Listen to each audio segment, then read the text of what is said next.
Hi, this is a mock session for cognitive behavior therapy in regards to different skills in regards to homework and automatic thoughts. Again, this is for a class, it is not a real session. Hi, how are you? Good, how are you? Good. It's been a week since we've seen each other. How was your week? Been long, stressful. Explain. A lot going on at work. Do a lot of traveling, missing family. Just a lot piling up. How do you deal with that? By piling up more projects. Does that get you anywhere? No, So just stresses me out more. So then you either really like to be stressed out or you don't like to focus your time in one area? The latter, Not liking to focus in one area. yes. Well, after a few sessions that we've had, one of the things that we finally come to on our agenda is automatic negative thoughts.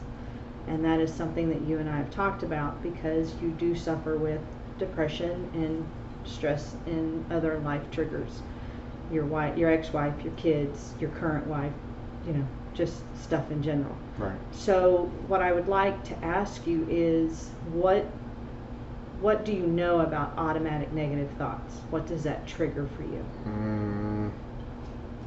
To me, it's just things that automatically come to mind that cause negativity in my life. Is that something that you can relate to? Yes. It's hard to control your thoughts, especially for me. Things just come up that I don't know where they come from. They just show up, and dealing with them sometimes is easier and sometimes it's not so easy. When you say that they just kind of come up, how do you handle those thoughts? Some of them I just bury away. Some of them I can work through reasoning, through just basic processing. Okay. You took a real deep breath just a second ago when you were trying to put that thought in order.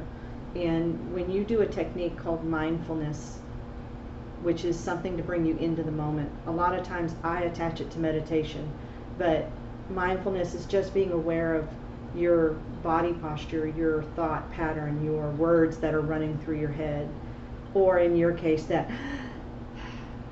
deep breath.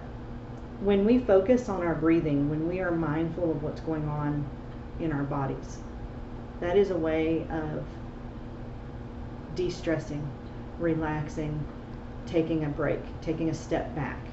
Do you see that you do that often, or is it something you've never picked up before? I notice it more now. I used to not do that. It was react and then deal with the consequences. I'm learning now more to step back, just take a second to process those thoughts. That's a good thing. I mean, it helps you control your anger, it helps you control depression, it helps you not have an anxiety attack, and those are things that we've been working on, but to hear you speak it is different than to see you deliver it. Does that make sense? Yes. Okay, well, I like to call automatic negative thoughts ants. I'm not fond of ants. I don't know too many people that are fond of ants. So for me, it's a nice way to remember that I'm working with a negative thought. So that's an acronym that you can use or not. But when it comes to negative thoughts, sometimes you have to just let them go. Let them come and let them go. It's not necessarily something you have to process. So one of the homework assignments that I would like to work with you on this next week is a journal of automatic negative thoughts. Okay. And I'll give you a thought record, and it'll have a column on it that says who, what, when, and where. What was your thought? What was happening around you? What was your feelings? And then the very last column is the one that I think you will enjoy the most, is how you can take that negative moment and make it positive. Okay.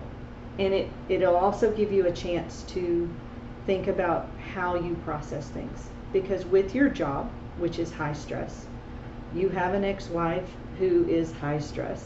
You have a 14-year-old daughter who is involved in a lot of sports, brand new school, brand new friends. Again, that's high stress. I'm trying to give you skills that you can do sitting at your desk with just a Post-it note. Nobody has to know what you're doing. Right. But it'll give you a chance, like you said, to step back, take a breath, and process.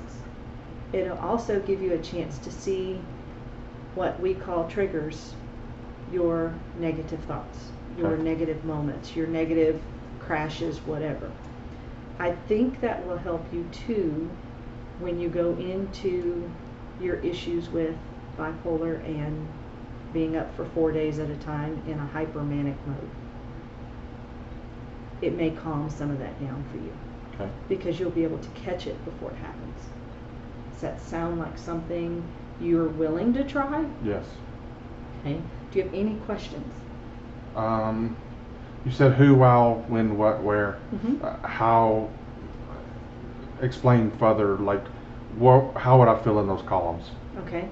If you're sitting at work and one of your employees comes in and is just throwing a fit and happens to throw something against the room and it makes you jump and your immediate reaction is to bark back, you're going to write down what happened is Who did it? who did it, what did they do, what was your reaction.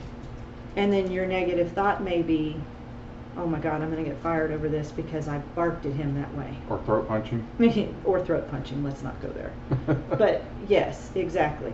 So, and then you're going to go to the next column of how were you feeling? Threatened, angry, shocked. Mm-hmm. What was the negative thought? Oh my God, I'm going to lose my job. Okay. How could you turn this into a positive situation? He came in your office and threw something first, and there was no way either of you could have known what that reaction was going to be. That was not something you could control. Right. Okay. What I like about this journal, and I use it myself, is it allows me to figure out what I cannot control.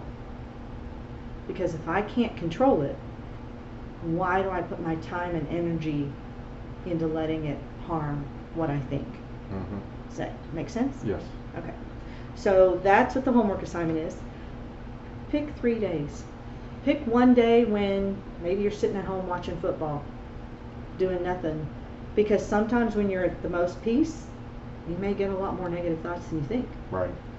Pick a day when you're crazy at work. The phone's ringing off the wall. People want things from you. You work with water. So, all kinds of things can go wrong. Right. So do a busy day. And then maybe do a day when you have a lot of Skype meetings, or I know you're a student when you're working on things you're not familiar with. Pick 3 days that are different.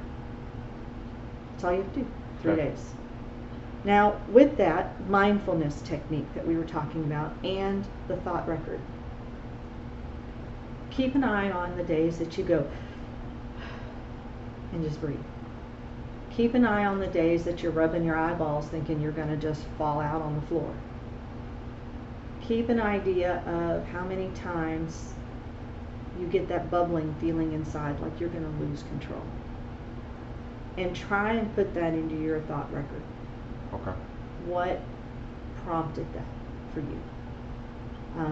And I'm doing that with you in a joined manner because of how busy you are. Mm-hmm. Normally we would do it one piece at a time, but so much of your thoughts go together with your stressors that I'm hoping what this thought journal will do is bring that to light for you. Okay. That's just another coping skill on a mile of coping skills, but it's a newer technique, and you've done so well with the newer techniques up until this session. Right. So let's try and push it a little further. Okay. Okay? So what I would like to know from you is, can you give me an idea of a time when you didn't react the way you thought you should that prompted a negative thought recently? When I have my manic moments, I always tend to speak first, think later, because I'm usually not thinking straight and I don't take the time to process. And when I'm in those moments, I bark at my family quicker over the smallest things that interfere with what I'm focused on. Mm-hmm. And those negative thoughts are, oh my God, my wife's going to leave me. Oh my God, my kid hates me now. And those are things that just can snowball and build on me. Okay. Knowing that now, sitting here talking with me, what is a positive spin on that? Oh my God, my wife's going to leave me. I know she won't. How do you know? I guess I don't. That's just something I believe. Has she ever not accepted you even in those moments? No.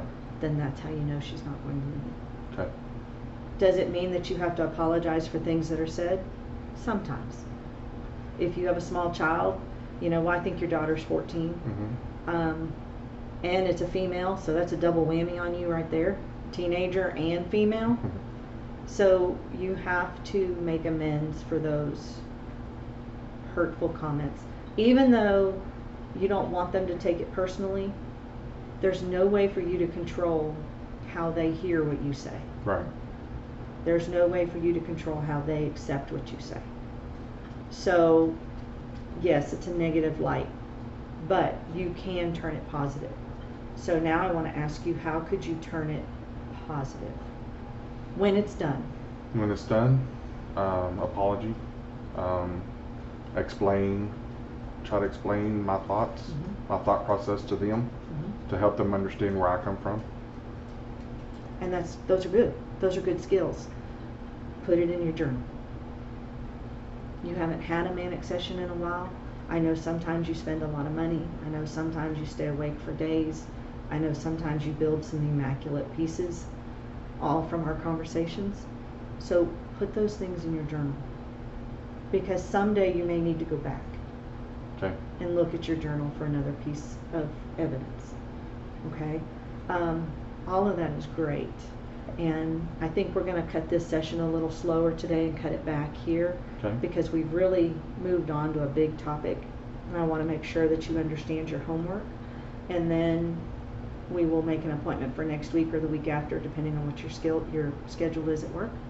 But you're making great progress. And you're changing so much so quickly that we're able to move on a little faster. Okay? So your sessions are coming to an end. But, so at any rate, with the homework, do you understand the thought journal and yes. the including of the mindfulness? Yes. Okay. Keep up with what you're doing. Keep moving through your work schedule piece by piece. Remember, you can't eat an elephant all at one bite. You gotta take little ones. And have a great week. All right. Thank you. Thank you.